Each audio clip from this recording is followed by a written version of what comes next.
Kababayan, panglima nating topic, Roque versus Sal Panelo, mga kababayan. Isa pa din po ito. Nahilo na din po. Si Roque talagang banat ng banat, banat ng banat.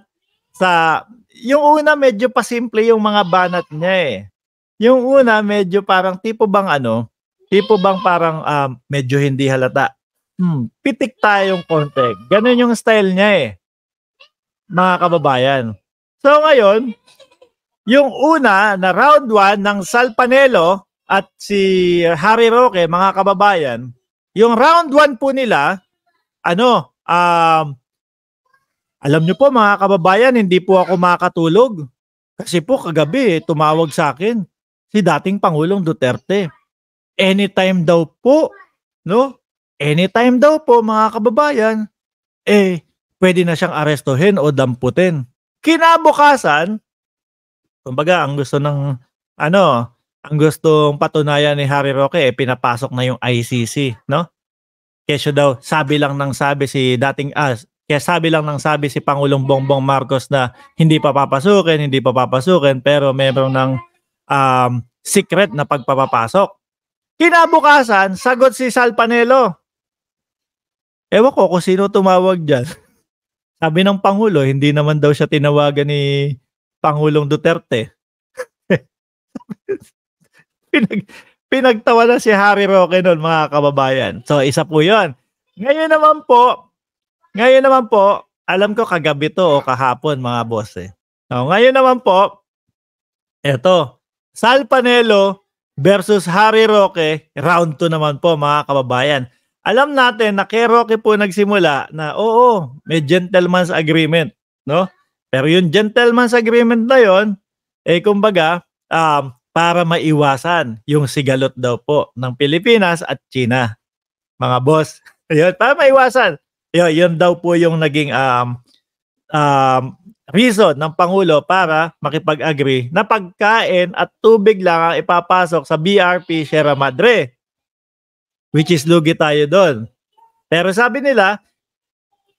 ni Roque, bulok na ang Sierra Madre simula nung si Pangulong Duterte ay nakaupo. Sa tingin nyo ba? Hindi ipapa-repair ni dating Pangulong Duterte yung BRP Sierra Madre? Ayan. So, ibig niyang sabihin dito, diskarte daw po. Diniskartehan lang yan ni Pangulong Duterte, dating Pangulong Duterte. So, pumasok sa isip ko dahil yung pagkakasabi niya na, hindi. Ang administrasyon ngayon, iwinawagayway pa na ire-repair nila yung barko. So pumasok sa isip ko, yung diskarte pala na sinasabi ni Roque, diskarten duwag. No? Diskarten duwag. Kasi nagpapasok pa din sila ng pang-repair doon, pero itinatago nila sa China. Mga kababayan, itinatago nila sa China. So takot, di ba? Pero ang ating presidente ngayon, kaya din po nagugustuhan ng mga kakamping, kitang-kita po yung pagtindig niya, mga kababayan, sa West Philippine Sea. Ay hindi. Bakit ko itatago na ipa-repair ang BRP Sierra Madre? Kailangan i-repair. Barko namin to at ito yung palatandaan na meron kaming laban dyan sa West Philippine Sea na yan. No? Ito yung nagsisilbing pinakamuhon namin, no? Para sa pagbabantay sa West Philippine Sea. Ayan, ganyan. So nakikita nyo na po yung pagkakaiba, mga kababayan. Sinoplak na naman ni Sal Panelo.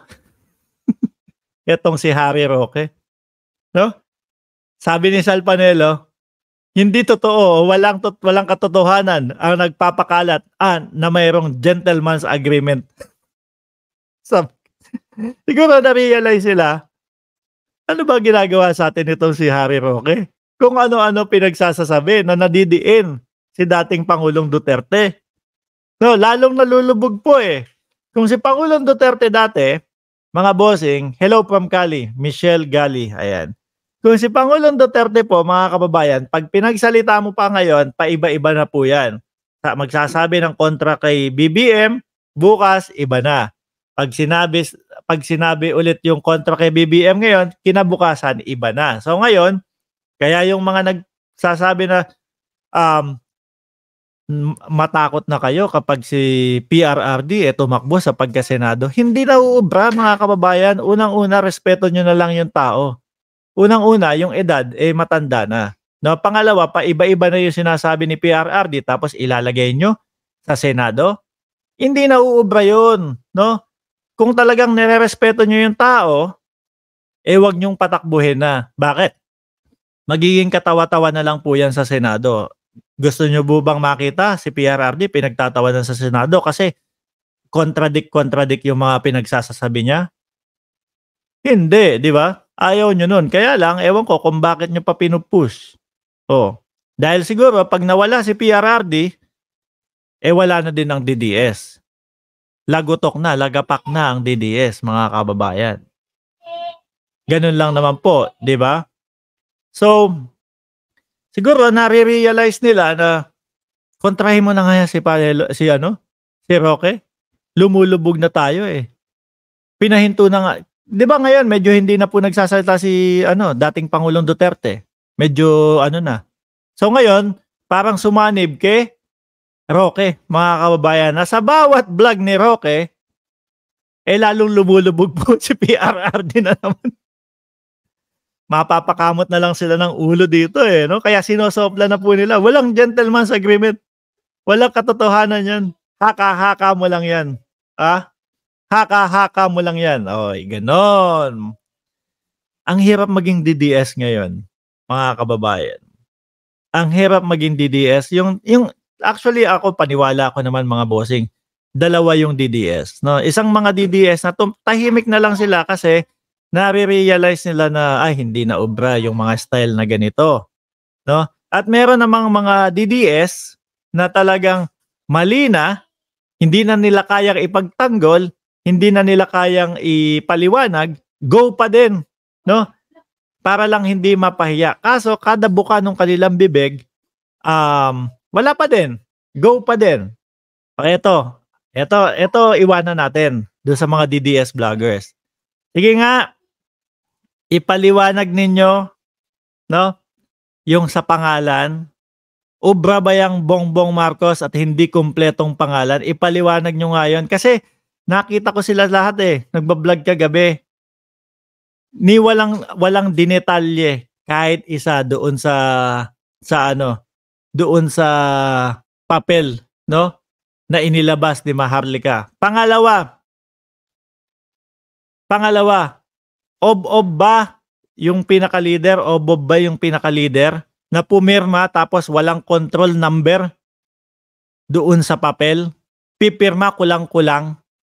Ayan na lang po ang iwanan natin sa kanila, mga kababayan. 1,700 viewers. Bago po tayo lumabas, mga bossing, huwag nyo pong kalimutan na i-like itong live stream natin ngayon, mga kababayan. Meron tayong 2 minutes para mag-shoutout, mga bossing. Ayan, comment lang po kayo dyan. I-comment nyo, no? I-comment nyo.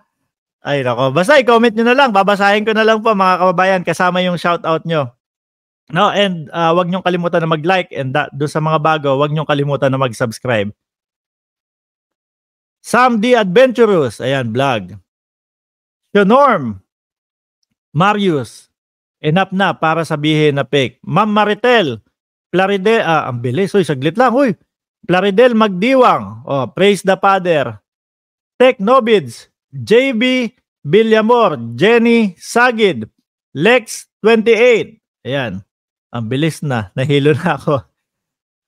BMB, Chris Rose MRL, Luis Valdez, Davao nga, tahimik. Sabi, kasi nalaman totoo pagkatapos ipagtanggol ang Duterte, napunta lang sa Region 1, tapos eto na naman, dami daw Dabawenyo na Dorogisto. Ayun, Tokhang third time. Banat Boy, ayun, nandyan pala. Suportahan niyo po yung kapatid natin na si Banat Boy, mga kababayan. Nahilo na ako, ang bilis nyo na. Mabuhay mga taga-Antipolo. Shout out po, Sir Mark. Anama Carlo. Ayan. Ma'am Maritel T, switch to. Sana magkaroon din kayo ng mga vlogger na pangontra sa mga bayadteros bayad by nililito nila ang mamamayan. Ayan. Joseph Bangog, Wala na, 0-0 na ang Duterte. Paalam na po mga kababayan. Filipinos, do not yield. Ayan. Okay, paalam po and God bless sa ating lahat.